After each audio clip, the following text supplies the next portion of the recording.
The fallout from the ban on live cattle exports is growing by the day, with producers now turning on their own. Major players have told 7:30 they've been betrayed not just by the government but also by the industry group designed to support them. They say the situation is so dire that one grazier is now preparing to shoot thousands of his stranded stock. In a few days, the Foreign Minister Kevin Rudd will fly to Indonesia to try to rescue the situation. Hayden Cooper reports.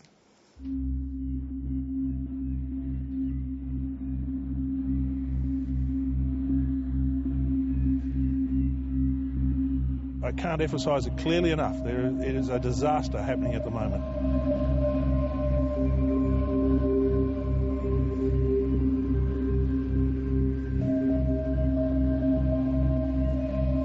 We started off with a crisis, it's matured to a disaster, and history is going to record it as a travesty of judgment.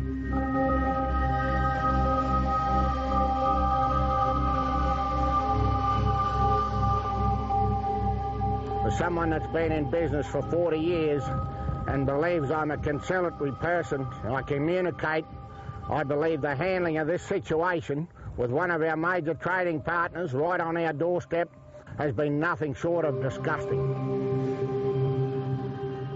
From the rangelands of the Northern Territory, across to the lush pastures of North Queensland, and even onto the southern tablelands of New South Wales, tension is rising to the surface. This is an industry fighting for survival, and one that's hot with rage at its treatment by authorities in Canberra. What you've done here to this group of people in this room is absolute bloody bullshit. There's no player with more to lose from the trade ban than David Farley. He's in charge of the nation's largest cattle producer, Australian Agricultural Company, and he believes no corner of the sector will escape unscathed. Look, I think there's collateral damage right across the board here. There's collateral damage at the level of diplomacy, the level of trade engagement, and of course, you could say there's collateral damage happening to MLA. The dollars we're talking to prop and sustain this industry at the moment are substantial. This actually makes the Pink Baxter debacle look small beer.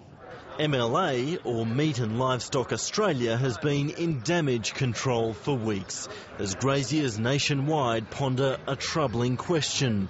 Who's to blame for the failure to detect and stop animal cruelty at Indonesian abattoirs? It's a question that all graziers, north and south, feel they have a stake in. Tell me about the levies that you pay. Well, we pay $5 for every beast we sell, and of course we find that very irritating because we're really not seeing any return on that money at all. John Carter's family has been farming on the New South Wales southern tablelands for 130 years. Just take it quietly, come on. He's a former chairman of his state's Meat Industry Authority, and he's an arch critic of MLA. Well, I think it's a disaster. It's spent $1.7 billion of producer and taxpayer money, and we've got nothing to show for it. The Australian Beef Association, of which John Carter is a member and former head, is the most vocal enemy of MLA. The live cattle trade ban has emboldened their crusade for reform, and much of their criticism relates to the way producer and taxpayer money is spent. Well, I think it's worse than AWB because AWB at least was selling the product for producers, putting a floor price in.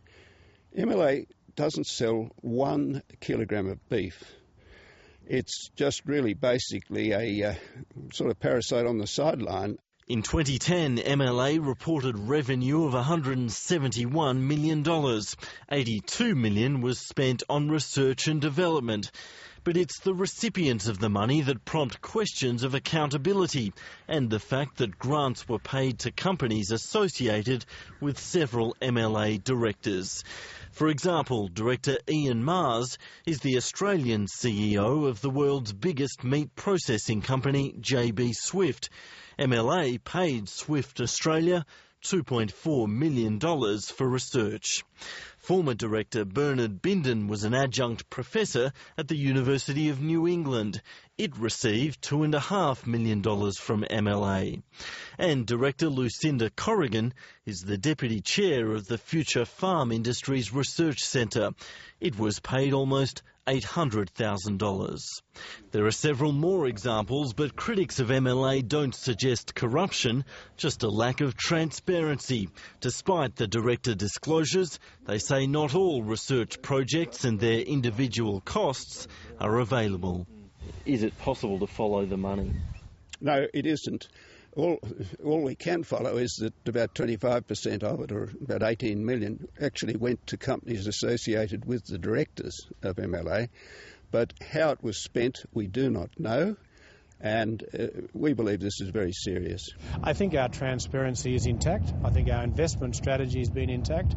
David Palmer's term as managing director of MLA finishes within days. He's spending his last moments in the job defending the record of his team and his board. And I think it's highly appropriate. They're not, I should say, they're not a part of the decision-making process. They're not in the room, as it were, when those decisions are made. So our transparency and our processes, I think, I know they stand the test of time, and they meet the satisfaction of the Department of Agriculture in Canberra. What then does the future hold for Australia's northern cattlemen? The resumption of trade with Indonesia appears elusive for now. Some fear it'll never be the same. As I understand it, Indonesia has said, we've got a gutful of you, no more. Not only have we got a diplomatic, we've also got a trade breakdown that needs to be negotiated and fixed quickly at the moment. David Farley warns of an impending ecological disaster, and the first signs of that are emerging. One station owner in Western Australia's Kimberley region warns he's preparing to shoot 3,000 cattle. This is clear and present danger, not only for the north of Australia, but for every Australian. The implications of this, especially with biosecurity and ecological security in the north, will filter right down through the south. Either way, the issue could be destined for the courts. At the moment, I'm receiving instructions from a number of live exporters who are very concerned. Some of them have invested in properties in recent years, an investment they would not have made if they'd have known what was happening and the potential risks. Some of them bought cattle recently in good faith, thinking everything was okay. They've asked me to brief senior counsel, which I have done, and I guess we're waiting for the dust to settle and gathering all the information we need before final decisions are made. And so the wait goes on for a new day to dawn on this $300 million industry. Until it does, there'll be little joy for the graziers and the administrators who govern them. There's a lot of great learnings to be had, but first and foremost, the recovery of the business with Indonesia, the resumption of trade is the absolute priority. It will be solved. There will be a solution. We will get back to business. The speedy resumption has always been our number one priority.